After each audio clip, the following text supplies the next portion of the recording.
लखन कुठून आलायस तू आज? किल्ला मच्छिंद्रगडातून. आणि तुझा दोस्त कुठे आहे? यो दोस्त पम्या. पम्या पम्या कुठून तू आलायस?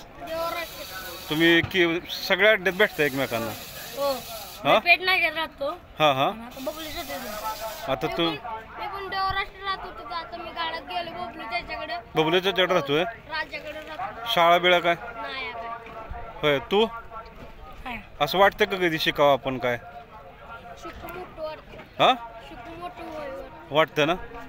पण आता हे लय नाद लागला बैलगाडीचं आहे की नाही? हां बरं कुठल्या कुठल्या बैलांना भेटलं तुम्ही? मी आता बरं सांगतो तुम्हाला. बकासूरला भेटलोय, कॉकटेलला भेटलोय, मथुरला भेटलोय. हां. सगळे आता हे भागातले जेवढे बैल आहेत तेवढ्यांना भेटलोय. सगळ्या बैलांची माहिती आहे तुला पण माहिती आहे सगळी? सगळी पिस्टन, कॉकटेल, चिक्या, हां. सगळ्या. मागच्या वर्षी फायनल कोण नेला इथला? मागच्या वर्षी फायनल नेला पुसेगावकरांच्या पक्षांनी आणि मुंबईच्या रुपेशच्या टेस्टरने. होय का? बरं आता पण गाड्या लय जोरात आलेल्या. हां बरं.